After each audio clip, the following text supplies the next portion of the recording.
Day 113. The first day of our second year begins with a visit from Kent, who has just returned to Pelican Town. Now we have to get him and Leo to maximum hearts. But still, I suppose that's not too bad. I clear the farm of some debris that has appeared, mainly fibre and grass. I don't mind though, it's honestly pretty satisfying getting rid of this stuff with the scythe. I purchased just over 500 cauliflower seeds from Pierre, then I spend the rest of the day planting all of them. I'm hoping to have at least 200,000 gold by the end of spring so we can plant a ton of starfruit seeds at the beginning of summer. So we shall be planting quite a few cauliflower seeds this season. I accept a quest from Robin to collect and deliver 80 hardwood to her on day 114. The reward for this special order is that a new bed will be added to her shop.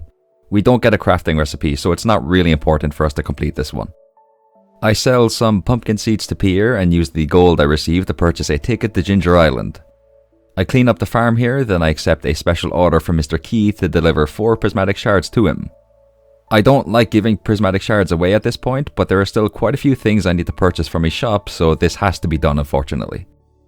Just before I head to bed, I talk to Birdie to start her quest. Day 115 is the first loot box opening session of year 2. How very exciting! The first loot box gives us 5 rainbow trout, a lamp post, and an oyster. This is followed by another rainbow trout, a tea sapling, boots, 9 blueberries, a mineral, and a cooked dish. I am in desperate need of some gold, so I throw a few items into the shipping bin, then I receive a wilted bouquet and a keg from a loot box. Kegs are probably the item I want the most at this point, so I'm very happy about this. Next, I receive a void essence, an artifact, a tropical curry, a mineral, an eggplant, an artifact, pancakes, 2 decorative items, and another artifact. I spot a deluxe scarecrow and other items on the ground outside Willie's shop, so I quickly scoop them up. I decide to check the tide pool area, and I'm glad I did because I found a loot box that contains a soul sapper ring, a lobster, and a parsnip soup. It's while I'm collecting these loot boxes that I realize how much this is going to help us with the cooking and crafting recipes.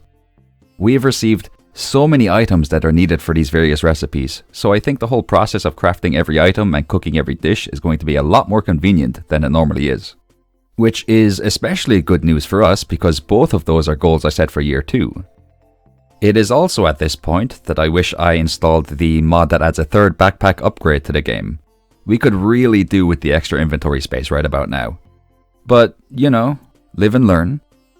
And it does add a bit of a challenge element to the playthrough, so I suppose it's not all bad.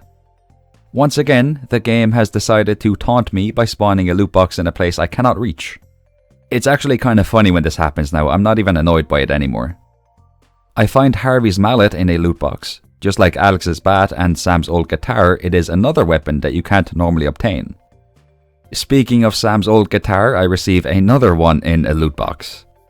I purchase some coffees from Gus, then I finish the day by doing a lap around the forest, opening loot boxes as I do. Now that I've realized just how many of these items will help us with the various recipes, I can't help but smile every time I get even the most basic of items like a void essence or a garlic or any crop really. All in all, I would say this was a very successful day of loot box opening. I quickly harvest a sweet gem berry in the greenhouse before passing out. On day 116, I turn my coffees into triple shot espressos, then I give the memento Birdie gave us to Kent. I pick up some items on the beach on Ginger Island, then I open up a loot box. I receive Haley's iron. These unobtainable weapons would have been nice to get at the start of the game, but I can still treat them as like collector items at this point. I might dedicate a room in my house to displaying all of the weapons I get. I plant some ancient seeds, then I open up another loot box, followed by, you guessed it, another loot box. I receive a pair of boots, which I will happily add to my shoe collection, and a rusty sword, which I will kind of unhappily add to my weapon collection, I guess. Nothing against the rusty sword, it just pales in comparison to Haley's iron. I receive a snake vertebrae, pick up some items from the ground, and give the gourmet tomato salt to Gus, who gives us a Stardew Valley rose in return. I buy 500 cauliflower seeds, then I spot a loot box inside Pierre's shop. I somehow didn't see this when I walked in. I'm not sure how I managed to do that. I spend the rest of the day planting most of the cauliflower seeds I purchased. I plant a few more cauliflower seeds on the morning of day 117. I pay a visit to Clint, who isn't there, shocker. I sell some items to Pierre and find some loot boxes in the desert. It honestly never crossed my mind to check for loot boxes in this location. Unless I am terribly mistaken, I think this is the first time I've actually opened a loot box here. I give the Stardew Valley Rose to Sandy, who gives us the advanced TV remote. I spend the rest of the day in the Skull Caverns. I pay a visit to Robin's shop on day 118 where I purchase some wood. I was going to use this wood to have a shed upgraded, but I can no longer afford to upgrade this shed after buying the wood. So instead, I just ask Robin to build a brand new shed on the farm. I give the TV remote to George, receive an Arctic shard, sell some salads to Pierre, and use the gold I get from that to purchase a workbench from Robin. I give the Arctic shard to the wizard and receive a worm. Once again, it's back to Pierre's to sell more salads. I head to Ginger Island where I collect 3 bananas and realize I forgot to give the worm to Willy. I sell even more salads to Pierre so I can afford another ticket to Ginger Island, give the worm to William, receive the pirate's locket, and give it to Birdie, completing her quest. She rewards us with golden walnuts and the crafting recipe for fairy dust. I deliver 4 prismatic shards to Mr. Key and use the key gems I receive as a reward to purchase nothing. I want to buy Pierre's missing stock list so Pierre will start selling every seed during any season. I need 50 gems for this, so I'm going to save up until I can afford it. I find a loot box in the jungle and place a banana on a podium to receive 3 more golden walnuts. I collect some oak resin on day 119 and add more kegs to the keg shed. I'm also making sure to send gifts to both Leo and Kent. I would like to reach maximum friendship with both of them as soon as I can. Next stop is the Adventurers Guild. I'm pretty close to completing the remaining monster eradication goals, so I spend the rest of the day as well as days 120 and 121 inside the mines working on them. Also, the old abandoned Georgia Mart has been struck by lightning. Interesting. Day 122 is another loot box day. I won't lie, at this point I genuinely considered adding the mod I talked about earlier that adds another backpack upgrade to the game. But I stayed strong. I am an absolute beacon of willpower and perseverance. That and I'm too lazy to add the mod at this point, so it just wasn't happening. Another thought I had that's related to the whole loot boxes thing is a mod that lets you view all of the items you have stored in chests from one menu. For example, we have around 40 chests on the farm with random items in them. This mod would allow us to see every item in these chests and take items from these chests without actually going through any of them. It would make things a lot more convenient for us, to say the least. But like I said, I do like that there is a bit of a challenge attached to the whole loot box thing in terms of managing all of the items we get and sorting our inventory. And again, I'm very lazy, so I can't be bothered adding another mod at this point. At the end of the day, I donate 4 items to the final bundle in the abandoned Georgia Mart. I ask Robin to upgrade our shed on day 123. I also purchased 2 mini fridges. I spend some time cutting grass to add more hay to the silo, gotta keep our animals happy, then I spend the remainder of the day chopping down trees for wood. I already have quite a bit of wood, but I'm always happy to get more. Day 124 is Cauliflower Harvest Day. Our bank account has been in complete shambles for the last few days, so I am very happy about this. I sell all of my cauliflower to Pierre and purchase another 500 cauliflower seeds. I also realized that I accepted a special order to harvest and ship 100 cauliflower, so selling all of the cauliflower I had wasn't exactly the smartest choice I've made. But we will be able to buy back our cauliflower at a later date, so it's all good. Over on Ginger Island, I finally received the quest that changes the Skull Caverns. This means I can get radioactive ore. We will also receive 40 key gems if we reach floor 100, so I really want to complete this quest. I head to the saloon and buy some coffees and salads, turn my coffees into triple shot espressos, and purchase some mega bombs from the dwarf and some explosive ammo from Marilyn. Once again, I have to sell some salads to Pierre in order to be able to afford a bus ticket to the desert. Once I get to the desert, I trade 10 iridium bars for the desert warp totem crafting recipe, make some staircases, and craft the desert warp totem. I spend the rest of the day planting my cauliflower seeds. I immediately warp to the desert on day 125. I'm taking absolutely 0 chances here. I really want to reach floor 100 in the Skull Caverns. There are 2 reasons for this. Number 1 is I of course want to complete Mr. Key's quest. And number 2, I haven't actually landed on floor 100 yet in this playthrough. This means I haven't watched the cutscene where Mr. Key gives us a drink that boosts our maximum health by 25 points. I want that. Thanks to a combination of the staircases, salads, explosive ammo, and bombs, I eventually make it to floor 100. This wasn't easy, I'll be honest, but it also could have been a lot worse. I mean, I have spent quite a bit of time in the Skull Cavern, so I would have been just a little bit upset with myself if I hadn't made it to floor 100. But I did, so I received the boost to my maximum health along with 40 key gems. What an absolutely marvelous day. On day 126, I finally get started on cleaning up the storage situation. I'm sure at least a couple of you have seen all of the chests on my farm and thought to yourselves, wow, I really hope he cleans up his farm soon. I actually cannot believe how many random chests full of random items he has just scattered around the farm. Well, rest assured I will put my entire being into making this storage shed look good. That being said, I do take a quick break to harvest some cauliflower. That was kind of poor timing actually, now that I think about it. Maybe I'm not putting my entire being into making a nice storage shed. It's more like 95% of my being. Anyway, I toss a radioactive bar into the shipping bin, which means the shipping collection has finally been completed. That is one of the goals we failed during our first year, done and dusted. Nice. I head to the desert and trade Void Essence for the Void Ghost Pendant. I give this to Krobus, asking him to be our roommate. And with that, we have completed our goal to have Krobus move in with us. But that is also another 2 goals completed, which means I can improve the settings of the loot boxes for the second time. I buy back 77 cauliflower, which combined with the cauliflower I harvested today will result in us shipping more than enough to complete the special order to ship 100 cauliflower. I spend the rest of the day continuing to work on the storage shed. I can indeed confirm the shipping collection has been completed on day 127, which is a lovely sight. More cauliflower is ready for harvest, which is even more lovely. Again, the rest of the day is spent organizing all of our items. I also quickly accept an order from Robin to collect 1,000 pieces of stone. Surprise, surprise, day 128 is spent working on the shed. Some fantastic news, as day 129 is loot box day. My favorite time of the week. The amount of gold we get, the chance of getting rare items, and the overall quality of the items we get has been improved, so I'm very excited to see what we get here. It might be placebo effect, but I feel like I'm already seeing a difference, especially when it comes to the amount of an item we get. As in, we're getting multiple of the same cooking dish or multiple fish. I also get a star fruit in a loot box, which to me is evidence that we're well on the way to getting some high tier crops and items. Maybe we'll see a sweet gem berry or an ancient fruit soon. I also find a golden walnut in a loot box.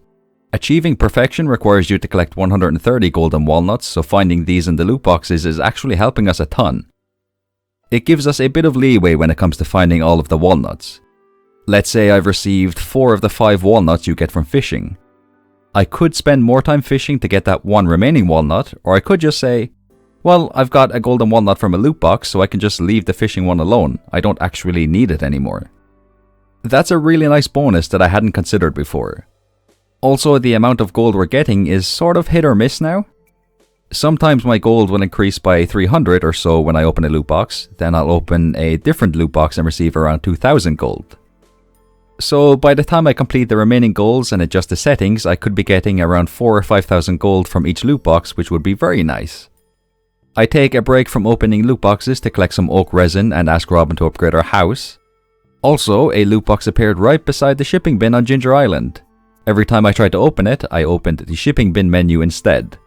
This was actually kind of funny to me, so I didn't mind not being able to get that one. Actually, saying that, with my luck, I guarantee there was a prismatic shard or a golden walnut or both in that loot box. Oh well, I guess we'll never know. I purchased Pierre's missing stock list and the key to the town from Mr. Key. Just in case anybody does not know, the key to the town allows us to enter any building regardless of the time. For example, Pierre's shop normally opens at 9 AM, but with this key we can enter his shop before then. It's more for convenience and saving a bit of time than anything else. I collect 2 artifacts for the field office from a chest, open a few more loot boxes but don't get anything interesting, and donate the 2 artifacts. The island field office collection has been fully completed. I receive 9 golden walnuts, a mango tree sapling and a banana tree sapling as rewards. I purchase some salads and coffees in the saloon along with some mega bombs from the dwarf before the day ends. A mini cauliflower harvesting session takes place on day 130. Oh, also, Gus was on Ginger Island yesterday, so I purchased the tropical curry cooking recipe from him as well as a gold star bottle of mango wine. I donate the mango wine to finish off the final bundle. The abandoned Joja Mart will be replaced with a theatre overnight. I give Pierre's missing stock list to Pierre and sell my cauliflower. I also found a loot box inside the shop again. Then I head to the desert where I open some loot boxes here. Now that I know they spawn here, I'll be sure to check this place out every week. The rest of the day, as well as days 131 and 132, are spent in the Skull Caverns working on the monster eradication goals. On day 133, I've decided to start putting all of the ingredients needed for cooking recipes into the mini fridges I have. I want to get an idea of how many items I still need to collect for these recipes. The answer? Very few items actually. I purchase the seeds of the crops I still need for these recipes from Pierre along with the flower seeds that I will need for a crafting recipe. In the secret woods, I give a sweet gem berry to the old Master Cannoli statue in exchange for a star drop. Then I plant all of the seeds I bought earlier today. You will notice I purchased 25 garlic seeds. That is because we will need 10 garlic to craft an item in the future. I am happy to announce on day 134 that once the crops have grown, we will have every item we need for the cooking recipes. That is absolutely tremendous news. The day gets even better as many cauliflowers are ready for harvest. I decide to toss around 200 of these into kegs to make cauliflower juice. I sell the rest of my cauliflower to Pierre. Next stop is Robin's, where I ask her to add 2 new rooms to our house, completely free of charge I might add, which is very kind of her. I also ask her to upgrade the 3rd shed on the farm. Next I set up a crafting station in our house. The workbench lets us craft things using the items in any chest beside it. So I get to work on gathering all of the items I need for the crafting recipes and putting them into the chests around the workbench. Similar to the cooking recipes, I already have almost every item needed for these recipes. I will be entirely honest and say that this is in large part thanks to the loot boxes. There are at least a few items I would not have right now if I hadn't found them in loot boxes. Our garlic and bok choys are ready for harvest on day 135. I gotta say, bok choy, one of the coolest names I've ever heard for a vegetable. Anyway, I plant some mahogany tree seeds and sprinkle fertilizer on them. I need quite a bit of hardwood for crafting recipes, so I want to make sure these grow as quickly as possible. Next on the agenda is a trip to the desert where I do a bit of foraging, then I accept a special order from Gunther. He wants us to collect 100 bones. The reward for this is a crafting recipe, so of course I accept it. I pick up a clam at the beach and some bananas on Ginger Island. I also collect some cinder shards and dragon teeth from a chest. I accept an order from Mr. Key to bring him 100 each of different coloured items. I dig up a golden walnut and collect another walnut from a bush. I open some loot boxes on the Ginger Island farm on day 136. Look, I'm going to be completely honest here, I don't know how to make this entertaining anymore. I've run out of things to ramble about that are actually related to the playthrough, and there's too many items in each loot box to list them all. I could start rambling about random things, but if there's one thing you need to know about me, it's that when I start rambling about something, I do not know when to close my mouth. It's a bit of a problem, really. Like, I really want to be mysterious and cool, but I simply do not know how to stop talking. Anywhomst, I head to the flower festival where I purchase the tub of flowers crafting recipe and a rare crow. Then I decide to dance with nobody. Yeah, you see, my dancing skills are so good that I have actually been banned from participating in the flower dance. Apparently I would make all the other villagers look terrible, so Mayor Lewis said I just have to watch everyone else dance. Fair enough. When I return home, I take all of the items I need to purchase the obelisks in the wizard's tower and put them into a chest. I still need a few more dragon teeth, bananas and clams, but other than that, I'm all good. I begin day 137 by putting a battery into a box in the tunnel beside the bus stop and placing a rainbow shell into a box near the bathhouse.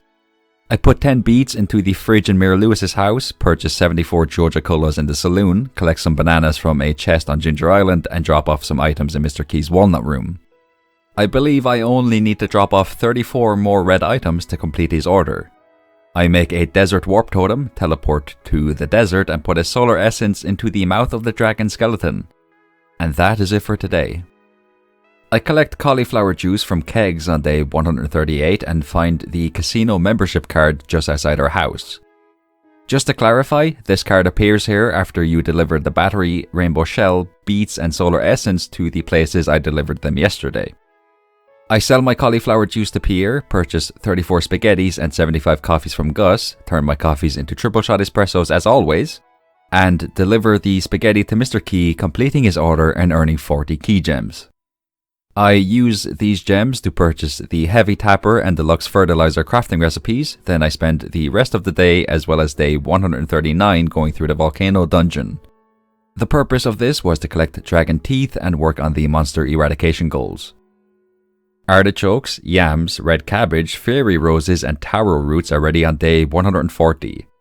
I toss these into a mini fridge, collect a couple of oak resin at the bus stop, collect quite a bit more oak resin at the quarry and purchase 2 movie tickets. I give one of these tickets to Kent. In the theatre, I buy popcorn for him and watch a movie called The Brave Little Sapling, which Kent seems to enjoy. The theatre will help us reach max friendship with Kent and Leo even quicker, so I'm very happy it has been unlocked.